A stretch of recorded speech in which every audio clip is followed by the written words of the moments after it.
What is going on, everybody? Welcome back to the Swingman podcast. It's podcast number 108. It has been a hot minute since we have jumped in and recorded a podcast. The NBA is back. It's been a while. It's been a long time actually since we last done one of these. Are you two excited for the NBA season? Are you excited? Mate, I've been waiting ages for it. The Premier League's can't been back for a while, but I've been missing basketball, man. Yeah, Yeah. Louis, are you excited, man? yeah. I was going to say there's been a lot of drama in the off season. I'd say not like big blockbuster trades, but just sort of off the court weird things going on with a lot of franchises that I found quite entertaining. We'd like to see how they play out throughout the. No, definitely, and we'll be covering all that all year. But I mean, as ever, every year that we've since we've been doing the Swingman, since we've been recording these, we always jump in at the start of the season, and we drop some, we do some predictions on who we think will win end of season awards, and also we pick 5 teams and we do an over and under on these. And as tradition, and I like to do this, I'm going to say Lewis Howard. You can take the floor and you can go first on these ones. All right, let me get my picks up. I want to say I didn't double check this, but I want to say I got all 5 right last year. So if you're I gonna think pick what anyone's, Yeah, definitely. I mean, I can't mate, fact check I that, might so have we're got the gonna have to go on nets what you wrong. say. I might have got the nets wrong. I'm not sure, but I'm pretty confident I got all 5 last time. So, in other words, listen to what I'm about to say. Cool. Right, the first one. I'm gonna start it off with the team that I think I'm probably most bullish on out of any team in the NBA this season. I've got really high expectations for them. I'm gonna go with the Denver Nuggets, and from the time that we looked up the over unders, I think some have changed a little bit, but they shouldn't have too much. It was 50.5 wins, so 51. The 51 if you can go for the over 50, 50 or less for the under. And I've gone with the over. As I said, I'm very bullish on the Nuggets this year. They've got the back-to-back MVP, who we'll get into whether it'll be the 3-time MVP joining a very select list of people. But the main thing with them is that obviously Jamal Murray and Michael Porter Jr. should be coming back, hopefully fit and healthy. And let's be honest, most of this win total will depend on if they can stay fit, which is sometimes asking a lot with them too. But I've got faith, and I would add as well, they've got some nice additions in KCP and Bruce Brown, who's had some pretty good series over the past couple seasons, especially. I think it's the one with the. I think was he playing when the Nets played the Bucks? I think he was, and I think he had a pretty good series against them. But the last thing I'd say as well is when you look at what the Nuggets did last year, they got 48 wins without, mainly without Jamal Murray and Michael Porter Jr. So Jokic managed to carry them to that. And so I think the floor for this Nuggets team is actually quite high. And the ceiling also, I think realistically, if everyone played well and everyone stayed fit, they could potentially be the number 1 seed in the West.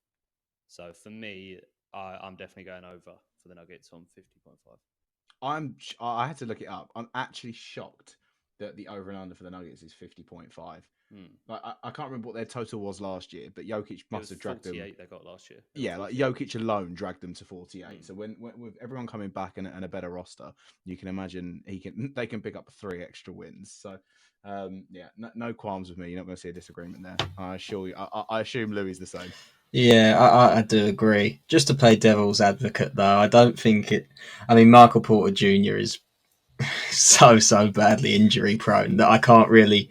I'm not going to really bank on him too much in terms of like Yeah. getting him over this win total. And I think Jamal Murray only started playing like contact basketball a couple of weeks ago, which is slightly worrying, like comfortably. But like you said, like if Jokic can drag them to 48 pure Hmm. on that basis alone, you would think that just those two back for a couple more games, and then the teams that Jokic were carrying weren't good, but they had depth at the very least. So Yeah. Nice. Right, moving on. What's the next pick?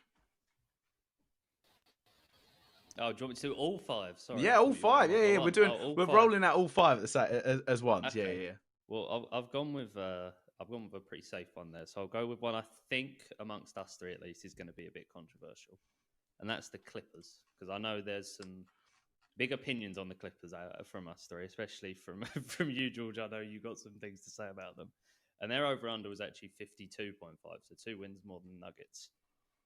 And this one, I'm in a lot about, because if I just looked at the team and the squad itself, I would say, yeah, they're going to go over 52.5 just on pure talent. They were above 500 with their 2 stars having 31 starts combined last season. And I think you look at it as either a good thing or a bad thing with the core group getting to play a lot together, but they play without the 2 stars. Personally, I'm looking at it on the positive side, and I think they've associated well with each other. They obviously have played a lot of basketball, and then hopefully into the next year, they should be able to mesh and improve even more. And then obviously you add Kawhi Leonard and Paul George to that, hopefully playing more games. I know that is probably going to be something brought up with this. It means that I am going to go for the over for them. I think the Clippers, once again, as I said with the Nuggets, are a team that could contend for that first spot in the West, and should, looking at their team, contend for that first spot in the West. It will depend on injuries and load management, as we all know. But I just feel I've got a good feeling about the Clippers this season. Maybe not to go all the way, but to at least perform to a very high standard. I'll keep this short and brief because there's probably going to be lots of times that we talk about the LA Clippers. If Kawhi Leonard was as fit as he was maybe not 5 years ago, but as fit as he was when he was in Toronto, then I'd have absolutely no qualms. However, he isn't. When he is, he's arguably in the top 3 best players in the NBA, and you can sing his praises and all of this. But it's the Clippers. We've seen this story before. They won't play as many games together, especially him and Paul George. I think it will be close, because I think even if one of them's playing, they're definitely going to be in and around that 50 mark. But I think they'll fall short just due to sheer load management.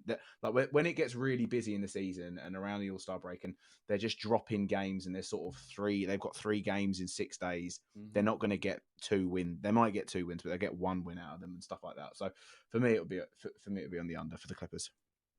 Right, Louis, I know you're a Clippers fan at times. So. Yeah, we haven't even mentioned their big off-season addition in John Wall, who's probably played... The most healthy man. The healthiest of the 3 of them. I didn't even talk about him.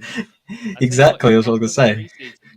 In the preseason, he's looked kind of nice in a couple for a few moments. He's a bit of a spark plug, isn't he, really? I mean, I'm guessing he's probably going to start for them, but Reggie Jackson, they've got fantastic depth, if we're being honest. I think if you go through all the teams...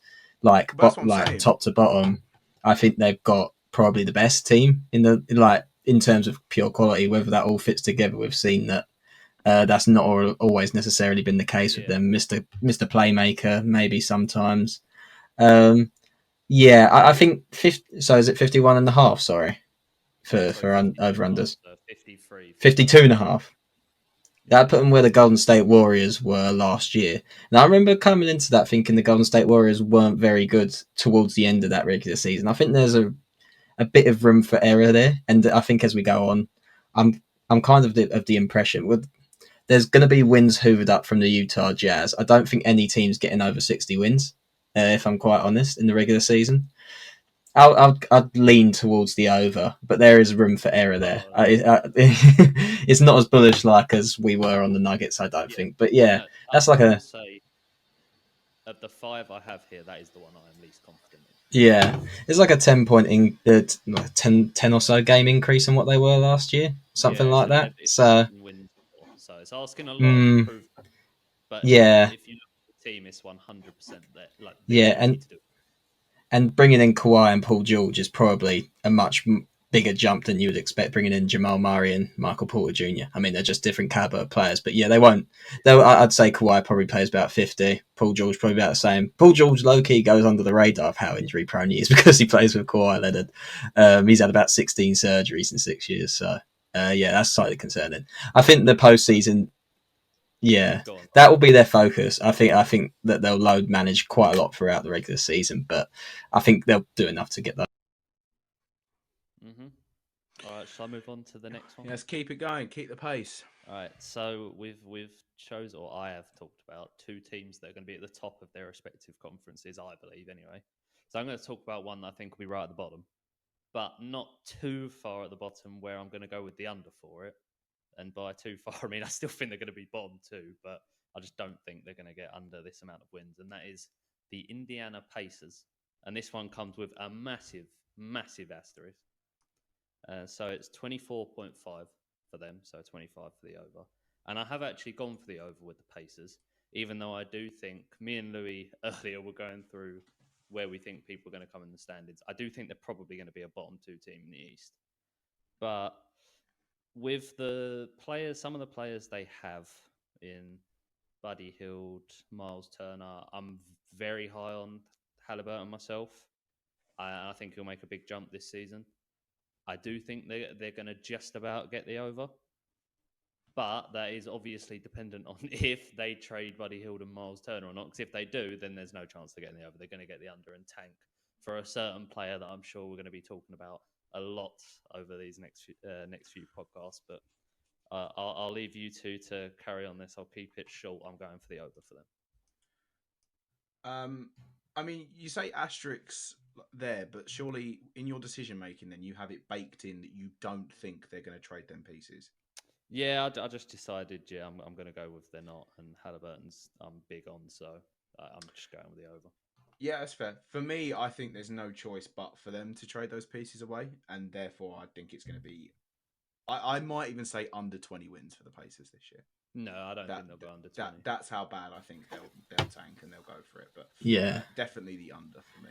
I think they're probably going to end up as the bottom of the East. If I'm quite honest, it's either them or we were going through it. There's Detroit that's in there, but I do quite like. I think the floor that Cade gives you is quite high at the very least. Detroit and Indiana are very similar, but I think so. They're not on the Indiana level. I don't think. I think Charlotte's going to be really, really bad this season as well. That's another piece to throw into it. Obviously, like when these teams are really tanking, we've seen it with the Thunder, where they keep SGA out a couple games, and I can see them doing that with Halliburton. And I agree with George. I don't think they're going to have any other option but to trade those two pieces. So I'll go under them. I'm not going to go under 20 games. That seems strong, but it's quite possible. It depends. When the race is on, mate. When the race is on, there's going to be big tank. They're a noble steed in this WinBet Yama race. Yeah. But anyway. Okay, so you've gone for the over. What's up next? All right. So the last two teams, I've left them both at the end because they're not linked, but I think they're going to be somewhat close to each other, and they've both got the same over under. So I thought I'd talk about them together, and that's the Hawks and the Cavs. So I'll start with the Cavs at first. So the Cavs have got, in my opinion, a great team with some great young players. Donovan Mitchell is a massive addition, and I think he improves their floor greatly. I will say it'll be interesting to see how him and Garland coexist, because I was looking up a few stats about what Donovan Mitchell was like when he was playing with Conley versus without, and obviously his stats are going to be better without purely because he's just going to have more of the ball. But the Jazz as the team were also miles better when Donovan Mitchell wasn't playing with Mike Conley in terms of offense. So it'll be interesting to see how that works. But I've gone over for the Cavs. I think they're going to have a pretty good season. I think I made a mock NBA standings. I think I had them as the 6th or 7th seed. I'll go with 7th. Let me have a look. 6th seed. All right, I had them as the 6th seed. So I think 6th seed in the East. I think over 46.5.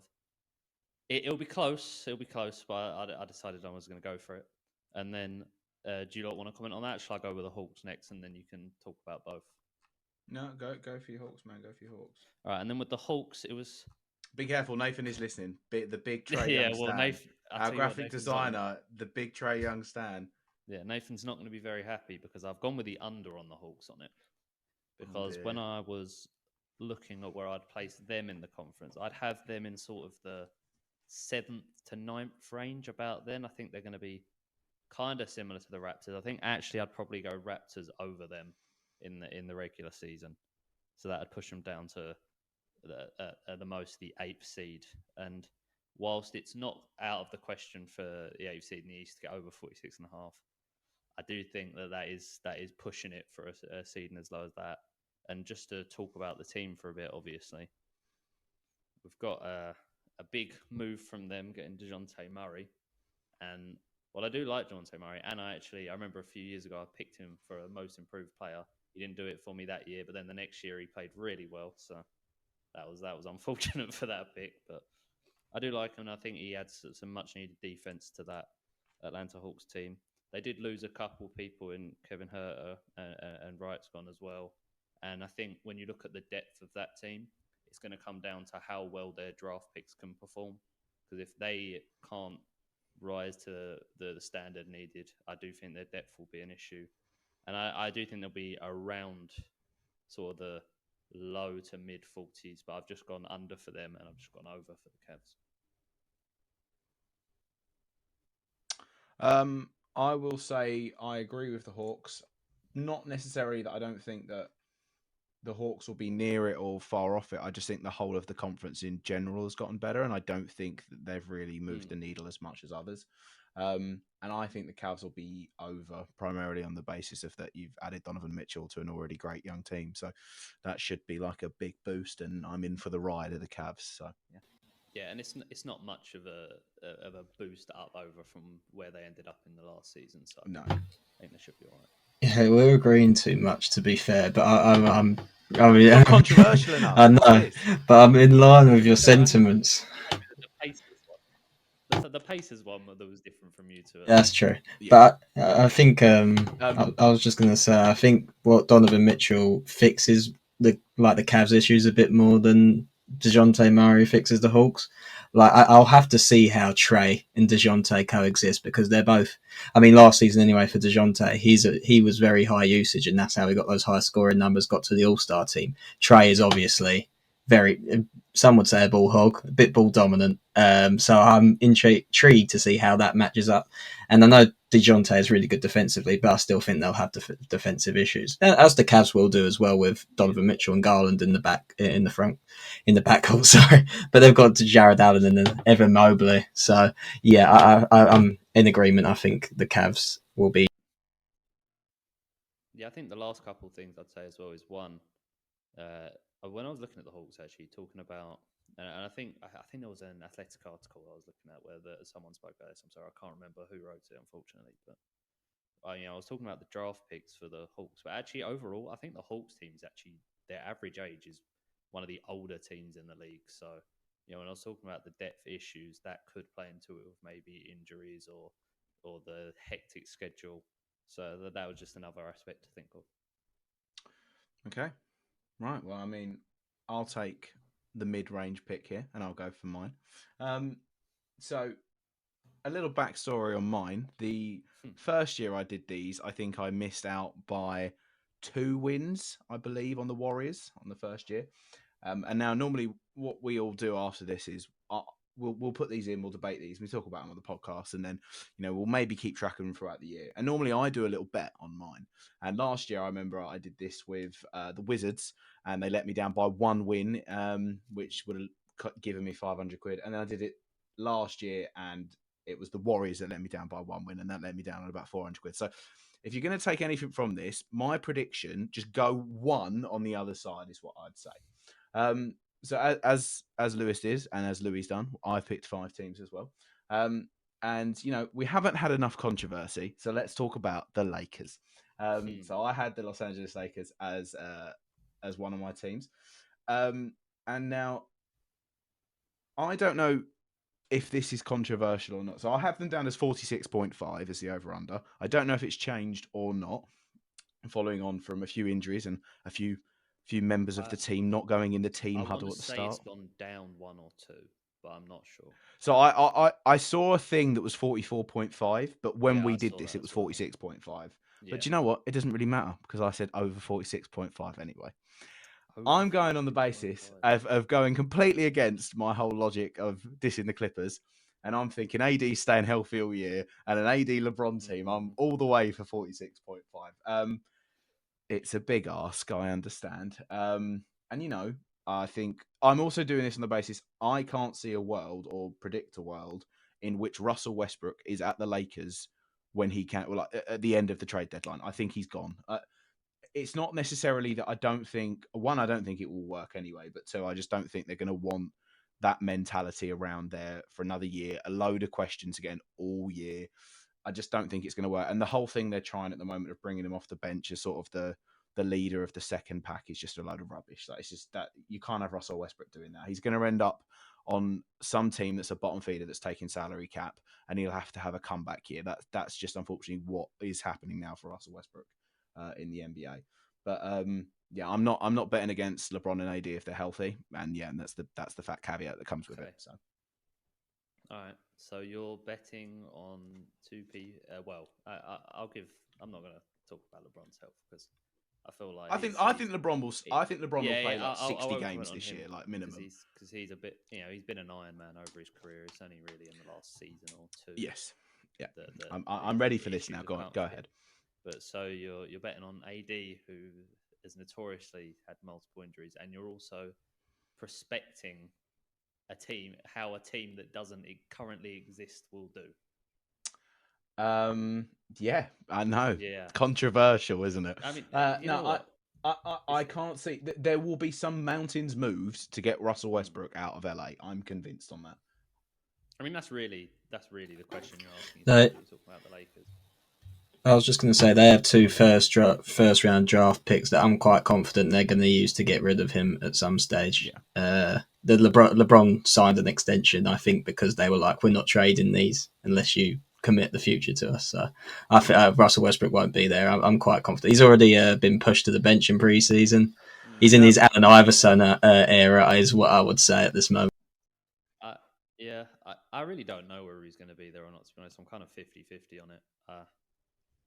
I don't know. So would you go over and under, essentially? I'd go under personally. You'd go under. Louis, would you go over and under? I'll go over. If it was 44 and a half, you're going under still, Lewis. But if it's 46 and a half, that's a bit sketchy. I'd go very slightly over, but 44 and a half, surely. Well, I'll tell you my thinking. When I looked, as I said, I was talking about before, looking at the standings, and I had the Lakers as probably being like the 8th seed in the West. And so to be that, I reckon it's going to be between something like 42 to maybe like 45. So it would be them there and thereabouts. And it's just, I don't know what the team's going to look like. I think their depth is horrendous. I think AD's health is a massive concern. So for me, I'd just go for the under of 46.5. 44.5, I'd have to think a bit harder about. But if we're doing 46.5, I'll definitely go under. I just can't see a world in which as well LeBron James misses the playoffs for 2 years in a row. Can't see that. But I think you could get under 46.5. Yeah, 100%. But I think that they'll be pushing for at least the 6th seed because I think they don't even want to mess about with that whole thing. So yeah, I think that's completely justified. If you want to pick over or under for the LA team, I think they're one of the hardest ones to choose between. Yeah, no, absolutely. Okay, where am I going to go next? Where am I? Let me just think. Okay, we'll keep on the controversial topic and a team that's been surrounded in controversy recently with luxury tax and, white collar fights in the training center, the Golden State Warriors. I have their over and under as 52.5. I'm not sure again if it's moved or not. But regardless if it has, I'm going over. They won like 53 or 54 last year without some of the guys in the lineup. Yeah, I think this is out of the 5 I've got. I'm pretty confident this is like my safest bet, which means it'll probably lose and Steph Curry will break his hand or something like that. But the Golden State Warriors is definitely my one for over. I'm just going to keep it short and simple. I think they quite easily get 53 wins. Yeah, there's no arguments with me here. I think the Warriors are a lock for minimum top 3 seed in the West. So I think they should be able to get over 52.5 easily. Yeah, they had 53 last year, and I said they kind of finished pretty poorly to the regular season. Fights, as in the old training sessions, as George has alluded to, aside, I think they have. If any team can get past that, it's the sort of like Golden State Warriors was a sort of like foundational sort of like structure that they've built around there, the good team feeling, and they've been used to Draymond for like years now. I don't expect him to be on the team next season, but that's an entirely separate issue, I think. But their talent is unbelievable when you look at it, and I think they'll try and plug in or try and get the young guys a little bit more involved. Obviously, Wiseman wasn't there at all last year. Kuminga, I think they'll try and phase him in a little bit more. Moses Moody, so they're pretty stacked and they're pretty good sort of structurally. So I think that's pretty. Yeah, cool. rolling on with safe bets for me are my beloved 76ers. Again, I'm buying into the Sixers hype. I'm ready to be emotionally hurt again for another season. But on an over and under in the regular season for 50.5, I think that the Sixers can comfortably claim 51 wins in the East. And also, I think Embiid's going to be very, very annoyed that he didn't get that MVP. I think he's going to be very annoyed by that. So I think he's going to have that big chip on his shoulder. He plays with a chip on his shoulder most of the time, which is why he's so good. But yeah, I think the Sixers again quite an easy 51 win over pick. Yeah, I agree with you. I think that one's probably a lock. As you say, Embiid's probably going to be playing with a chip on the shoulder. Let's just hope it's not a literal chip on his shoulder because he gets injured constantly, and that's the one thing that would really hold him back from getting that. As you say, I think Warriors are a lock for top 3 West. I think Philly should be a lock top 2 East.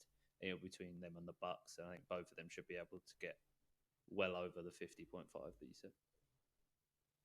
I'm also quite high on Philly. We've just agreed with each other too much. 51 wins is low, isn't it? Like, it feels really low.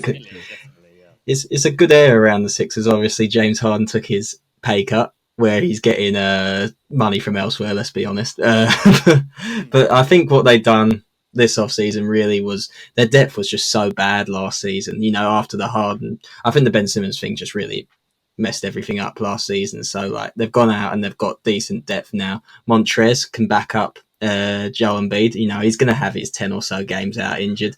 He can do a job. I don't think he's amazing, obviously. Melton I really like as well. And obviously PJ Tucker, he's a dog, isn't he? He's got that dog in him. Dog in it. Yeah, he really does. So I think I like the toughness of that team. I think they've got like Tyrese Maxey. I'm expecting him to be better as well this season. He was amazing, sort of like shooting wise last season and took a leap up, but I'd expect even further this season as well. So I'm pretty high on them. I think they might clinch the first seed in the East between them and another team for me. So yeah. Fair enough. Okay, I'll keep this rolling. The Toronto Raptors is the 4th team that I selected. Primarily because, I like the Raptors. There's a little thing to them that I can sort of relate with. I don't know why, I just do. I'm a big fan of Nick Nurse. I like some of the picks that they've got and some of the players that they've got. 46.5 wins, though, was quite large. But, 48 last year, it's tough. I think they're going to be very close and in and around it. And I know the Eastern Conference has improved a lot. But I am going to go on the over. I'm believing in the hype. I'm believing in the Sixers. In the Sixer. And yeah, that's really. I don't really have too much else to say. I'm just believing in the Raptors. I think the Raptors are in the same sort of boat as the Hawks and the Cavs with that 46.5. I think they're all going to be finishing around each other. And when big fan of Scotty Barnes all the way. Yeah, when I was doing my list, I had the Raptors finishing below the Cavs but above the Hawks, and so that puts them right in about that 46.5. And I feel like with the Raptors, they're always one of those teams that people underrate how well they always perform or consistently perform in the regular season. So I think I actually agree with you, and I would go with the over for the Raptors as well, but like barely, they're scraping it. Yeah. Also, I'm not sure if you saw the video, but Brian Windhorst, who has obviously had a fantastic off-season, was talking about the Raptors being like a potential spoiler in the East. They've got a lot of assets that they can trade, and they're pretty prepared to do that. They were involved in trade talks with the Brooklyn Nets about KD, but the asking price was obviously too much there. I love Scotty Barnes. I think he's unbelievable, and I think he's going to be a really good player. I would also go over here, but I'm really annoyed that we're still agreeing with each other. Yeah, it's not been very spicy at the moment. Well, let's wait for this because the 5th pick of mine is the New York Knicks, and there's never a dull moment with them. That's true. So, I mean, the Knicks have just been a constant sort of. They're just mid, aren't they? The Knicks. They're always what's something that's really like hyped up and that never ever lives up to its expectation. I'm trying to think of like a general thing that everyone gets excited for. Candy floss came to my mind, but I don't think that's maybe the McRib. The McRib had a lot of hype. I don't know. I think the McRib in America is very popular over here. Yeah, You know what? I was thinking the spicy chicken nuggets, because they're just worse than the normal ones. The spicy chicken nuggets are very mid. Yeah, you're bang on with that one. But yeah, the New York Knicks, it's just something every year. I mean, I know they've got Jalen Brunson, and that's the whole. Again, that was mid. Like, he's a great player, but it's a mid. Do you really get excited for Jalen Brunson? 39.5 is the over under here for the Knicks, and 40 wins should be doable. I mean, it should be doable, and I think they'll be like semi-entertaining. I like RJ Barrett, got Obi Toppin, he dunk the ball and everything, but it's the Knicks, so because of that, it's my first and only under. Everyone else was over, and my Knicks are under. So, Stephen A, I know you're watching. I'm sorry.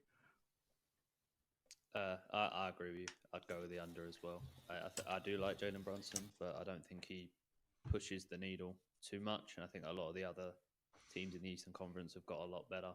They made some really nice additions. So they got 37 wins last season. So this would be them getting 40. I think they're probably going to be around 37 again.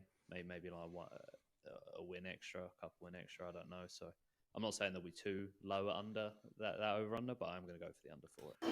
It's such a shame. If they got Donovan Mitchell, it would have been a completely different story. But Even then, Donovan Mitchell doesn't move the needle for them too much. I think it might bring them sort of like Hawks Raptors range, but I don't think to the extent that they're hoping for. But I'd go the over on that. I do actually. I think I rate Brunson slightly more than you two do. Maybe I do think it's more of a loss for the Mavs than it is an addition for the Knicks, if that makes sense. Because I think Brunson's one of those rare players that can really play well with Donovan Mitchell, Luka Doncic.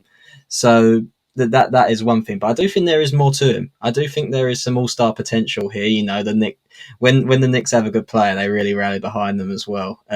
Maybe Julius Randle can recapture some of his form from a couple seasons ago. I'm still waiting for an RJ Barrett leap, I must say. I think it will come at some stage because I just quite like him. So I thought 40.5 wins. Come on, that's not a lot, is it? I've been seeing a lot of propaganda on RJ Barrett's jump shot in the office. He's got some social media. A lot of that. He's got some social media prop. I'm telling you, him and Scotty Barnes. There's some great burner accounts that are obviously they're high up on the algos to be pushing onto some timelines. But yeah, that's me. So I got Lakers over, Sixers over, Toronto over, the Dub Nation over, and the Knicks being the sorry unders in my 5. Right, Louis. Wow, this is a 32-minute podcast already, which has surprised me in terms of timing. Let's hear your 5. I'll go first off. The Phoenix Suns. Bit of a mess of an off-season, if we're being quite fair.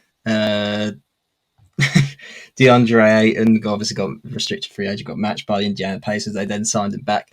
He doesn't seem to be too particularly enthused about the situation, but he's there. Chris Paul, year older, their owner,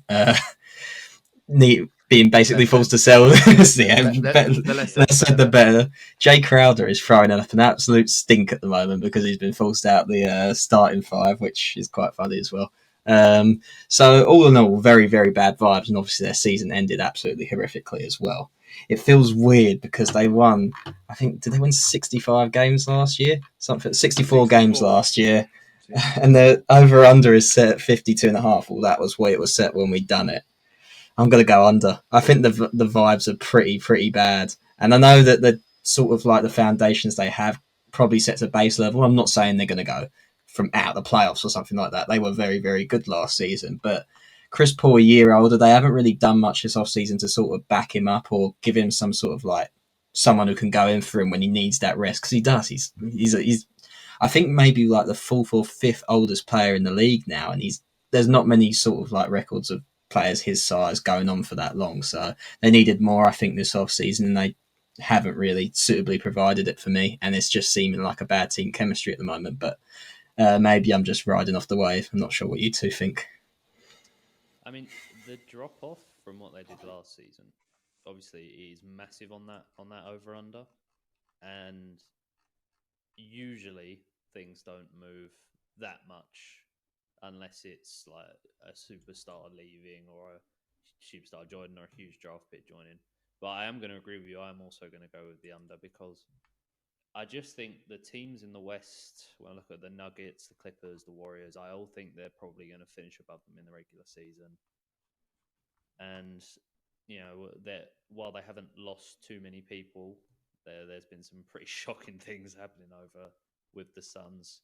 So I'm, bad vibes is one way of putting it, but I'm pretty low on them. Even though I still think they're going to do, they're going to be fine in the regular season. I just don't think it's going to be anywhere near the level which they managed to do last year. So I'm also going to go with the under. Yeah, no disagreement from me. Definite bad vibes. Very, very sorry, 2K, but we're not repping the cover star this year. Unfortunately, well, we're repping Devin Booker. I still think he's going to have a great season, but I'm not repping the Phoenix Suns to get over 50. Would you say they're in title contention whatsoever?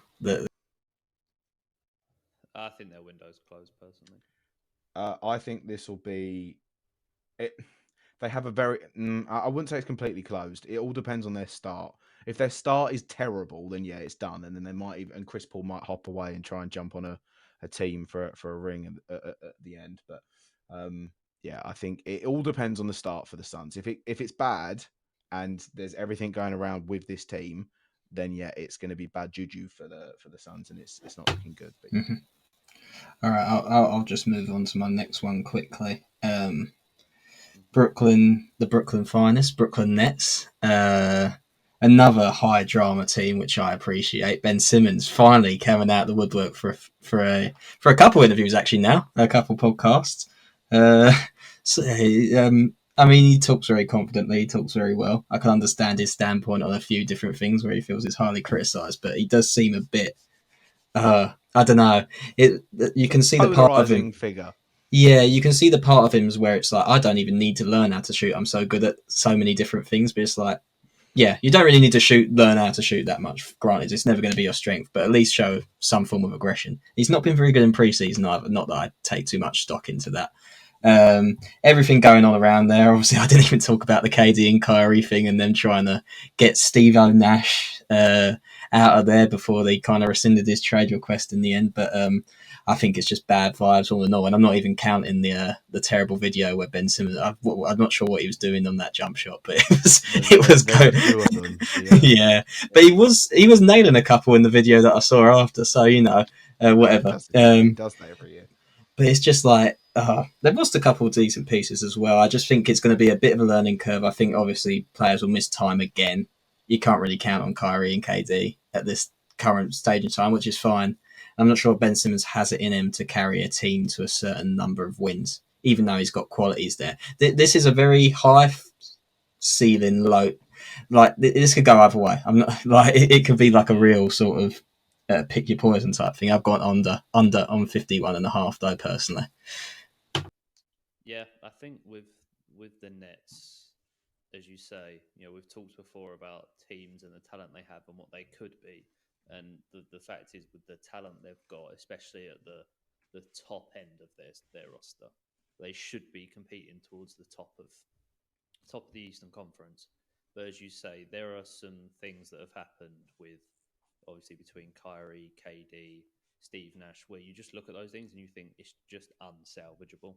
And everyone knows at this point that Kyrie is looking to be going to LA by the end of this season, probably. And Ben Simmons, one thing I will say, he's one of those players, and I think we see it a lot in the Premier League with the English media. Once they find someone that they can latch onto and print some things about that, obviously a lot of people are gonna like to read, very controversial figures. They just don't stop, and so I think he is definitely someone who's a victim of that. Although he does, to some extent, he has spoken a lot recently, and maybe some of the things he says, you look at what's happened, you think, well, if you look at the evidence, that's not the case. But I do think he is vilified by the media more than almost any other player in the NBA. Having said that, with all of that in thought and the off the field basketball stuff, the chemistry between the players and the staff, I would also go under, even though this should be a very good team. I just don't see him doing it. Yeah, it should be a very good team, but I'm saying under primarily because I want to see it blow up and see what on earth that they do that causes such a ruckus in the NBA scene before the trade deadline. You've got the main guy doesn't want to be there. The second guy barely plays games, and the third guy, well, Ben Simmons, it could be Monday and he might decide, oh, I might play this one, and then Tuesday, oh no, I don't want to do that one. So yeah, and this is someone that loves Ben Simmons, but he needs a couple more. I don't know why I've got some cocoa butter there in my hand, but yeah, this is a that's an under for me. And it's a shame because it should have worked in Brooklyn, but it didn't, and that's the NBA. I've gone through all the bad vibes teams. I'll reel these off quickly as I know we have a hard stop coming up. But Boston Celtics right now. Again, less said the better about what's going on in that front office. Obviously, they don't have their coach for this year, who was really quite highly attributed with really turning that team around last year, especially after their poor start. I do think they'll be still quite good because I think that defensive system and the players they have is largely still there. You know, there's a Gallinari got injured. Rob Williams is obviously injured as well. So there's little bits and pieces that might just stop them from getting over 54.5. I've just gone for under purely because, yeah, they're going to have to deal with a few things. But I do think Jason Tatum's going to be really good this year. I do think they'll still be really good defensively, which will get him like a base number of wins. I just think when it comes to, it's more of a postseason for me where I feel like Ime Udoka's like impact will really be felt when he's not there, and obviously rightfully not there. So yeah, that I've gone for under on that one, just slightly. Yeah, completely agree. I mean, they got 51 wins last year. The over and under is 54.5. I don't see how losing their coach, they're going to get 3 extra wins. So, yeah, short and brief there. Yeah, I'd go under as well. I think they're a very good team, but obviously not having your coach with you for a year is a massive problem. And while I still think I've got them as just scraping a home playoff berth in the first round, I think they'll probably be about the full seed. I don't think they'll be getting to that, so I'll say under as well. I'll do these ones two together. It's kind of similar to what Lewis had with the Hawks and the Cavs, because I think they're going to be in similar types of brackets, played each other in the playoffs in the first round last year. I had the Timberwolves and the Memphis Grizzlies. So the Grizzlies are at 49.5. I went for over on that. I think that, again, it's kind of the same thing that you said about the Warriors, really. They got the sort of structure in place, even when I know there are going to be players missing time. I mean, Jaren Jackson Jr. is out already for the start of the season. He's always a bit injured. Ja Morant will miss time because of the way that he plays. I do think that, but they've also got a really good backup guy in Tyus Jones. I just think their talent ID is like the best in the league in terms of drafting and everything. And there's going to be some player that I've never heard of before they'll bring in, and he's just like fills a hole like massively. And their depth is obviously really strong. And one of the reasons they got to, I think they had 56 wins last year. Yeah, they had 56 wins, second seed. So I think 49.5 over that is quite fair. And like I said, the Utah Jazz won't be there. So that's another place to hop. And then my beloved Minnesota Timberwolves, who obviously made a big home run trade for George's favourite player, Rudy Gobert, in the off season. Their over under is set at 48.5. I've gone for over on that. I think, yeah. The sort over of and under for the Timberwolves is 48.5. It is, yeah. Wow. Certainly what is. What world we live in. They were at 46 last year, mate. They were at 46 last year, and they've added probably the best. One of the best defensive players in the league. One of the best young I'll let you finish. Exactly. Yeah, one of the best defensive players in the league, and that is obviously the key area of where they've been weak, I'd say, over the last couple of years.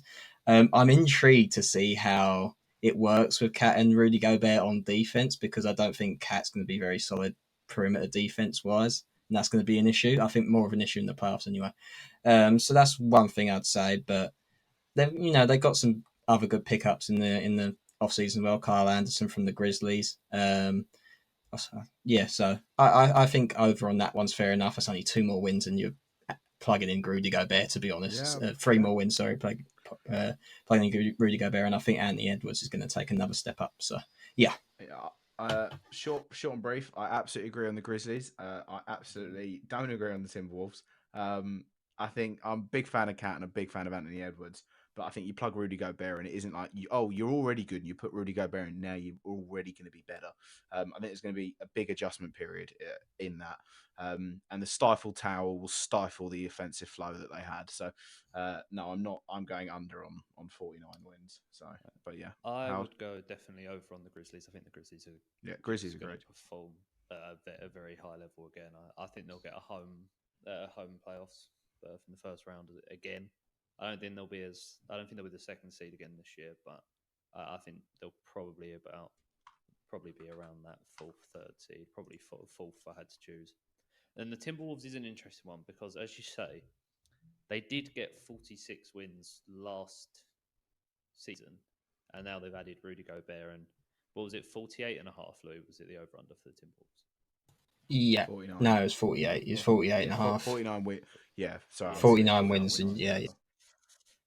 It's tough because I do think they're probably going to be around that 6th, 7th seed again. So I actually think their win total will be pretty similar to last season. I think as George said, I think there will be some growing pains. I am really high on Anthony Edwards, and I think, as Louis said, he'll make another massive leap this season. But you know what? I'm actually going to go with you, George, and I'm going to go with the under. I think they just miss it. I think they get about 48. Yeah, no, absolutely.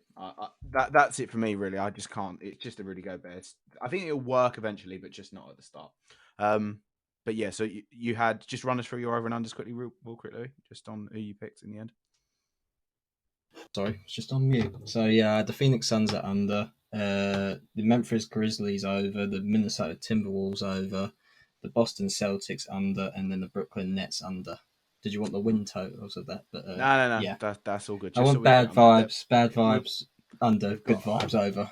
Yeah, understandable.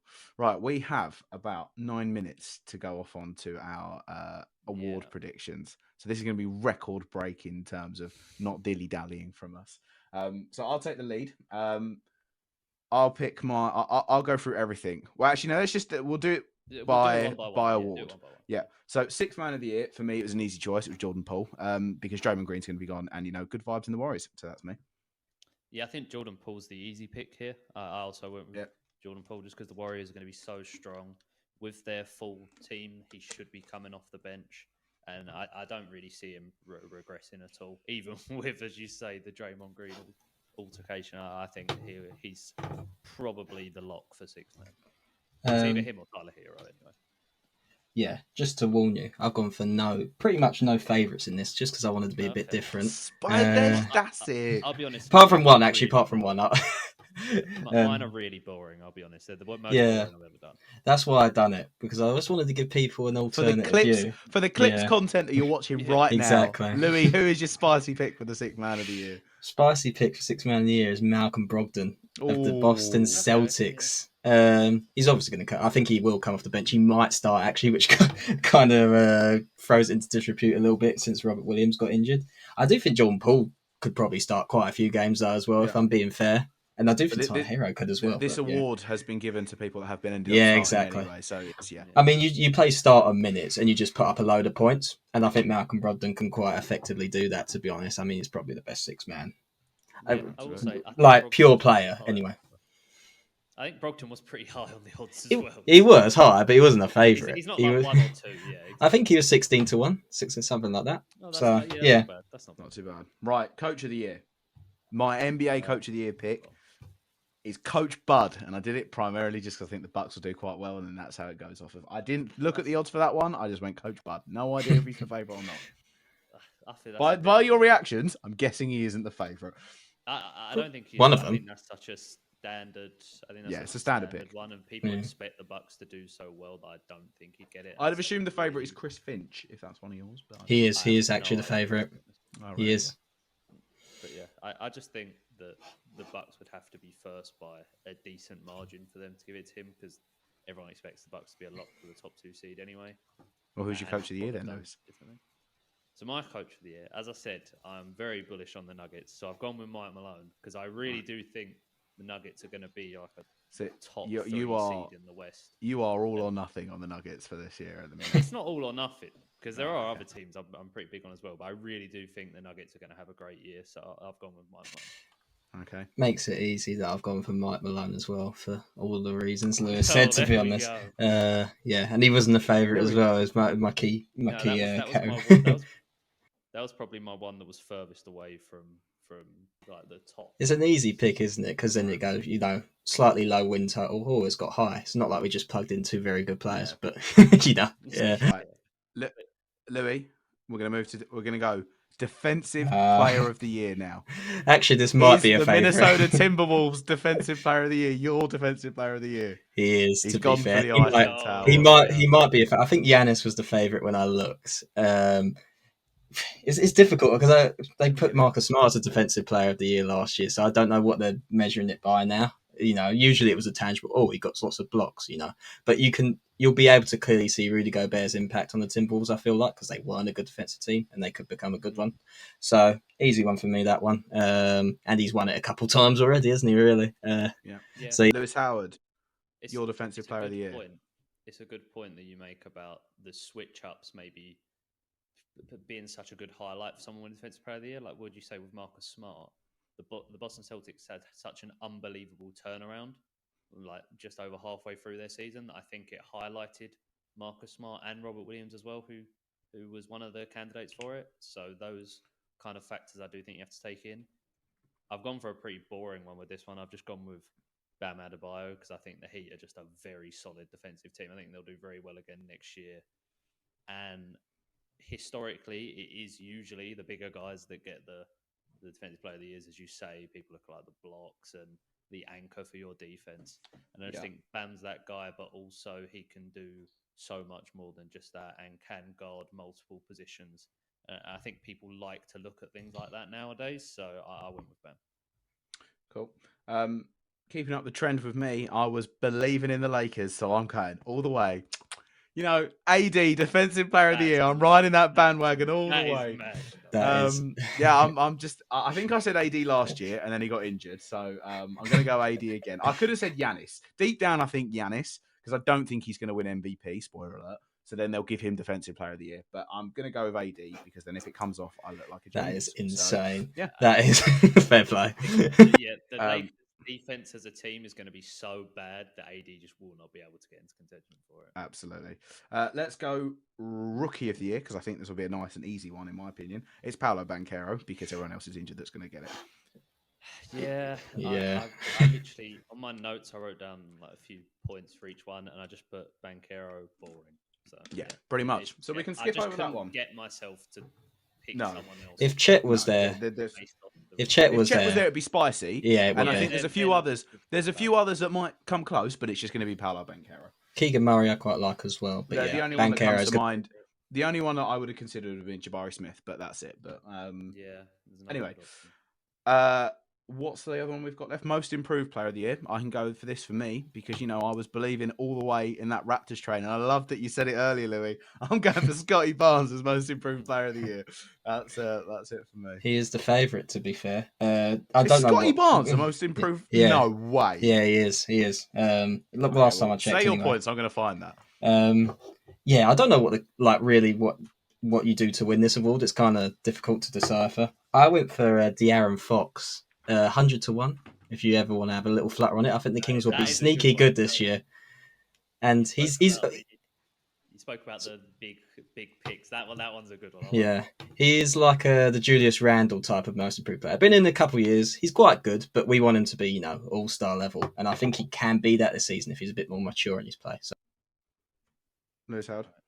Yeah, I was stuck between two actually, because Louis was saying before he doesn't know how the voting for this really goes, and I think recently it's been players that are very good, and we see them as very good players, and then they make that leap into the upper echelons of the NBA. I think that's where it's tending to go. So I did think about Anthony Edwards for it, because I do think he's going to make another jump and be in that upper echelon. Just looking at it, Anthony Edwards, Louis, is the favourite, not Scotty Barnes. Yeah. Sorry, I did know that. I said I was being boring. I'm not actually picking Anthony Edwards because I have a history with the most improved player where I pick someone and then the next season they play really well. Like DeJounte Murray I picked coming off his ACL, and then after that season, he was fantastic. I picked OG Anunoby 1 year, and after that season, he had like his best year in the NBA. And so, because of that, I can't remember if it was last year or the year before, I picked Tyrese Halliburton. And because of those reasons, I'm going to pick him again because I think at some point when I pick him, he's going to have a great year. And So you're going Tyrese Halliburton. yeah, and I do think he should have a lot of the ball in Indy and should be able to showcase. So both of those are 10-1. They're the joint favourites. Scotty Barnes is 28-1. De'Aaron Fox is 80-1. But fair enough. Nice. Right. And last but not least, we've got like 2 minutes, I think, if that. MVP. It's come on. Joel Embiid I'm going for. He's finally going to win it. I knew you were going to pick him. I knew you were going to pick him. And you know what? I picked him as well. There we go. I think last year, he just lost out to Jokic. As you say, he's going to have a chip on his shoulder. It's a great narrative for people to remember. I think 76ers are going to be a top 2 seed minimum in the East, and he's going to win the MVP. Because is it a 3-sweep? Is it a 3-sweep? No, it isn't. Because I knew you're going to pick him, and you want me to go alternate. So I went for the baked-in narrative, missing his coach. Had a bit of a shaky finals last year. I went for Jason Tatum, and I don't think you need to be number one in the. I don't think you need to be number one anymore because Jokic won it like when he was like 3rd, 4th seed. So that's not as important to me anymore. And I think he can consistently put together a season. Unlike last year, where it was only half, so I'll go for him. Bit of an out there one. He wouldn't be my pick, really. He's the 6th favourite. He's the Embiid's 2nd favourite. Yeah, is the favourite. Yeah. I do think about the number, like the season where they're finishing. The Nuggets. You talk about the Nuggets and when Jokic won it. That Nuggets team was so bad that he dragged them to such a good position. I think that's why he got it in the end. But that's it. PER numbers. We are right at our allotted time. So we're going to wrap this up here. Thank you very much for listening. They were our over and unders and our NBA season predictions. Let's see how many of them we actually get right because it will probably be very, very little. But yeah, thank you very much for listening. Make sure you follow us on all of our platforms. Check us out on Spotify, everything like that, where you get your podcasts from. And yeah, I mean, we'll catch you for the rest of the NBA season and we'll catch you next time. Peace.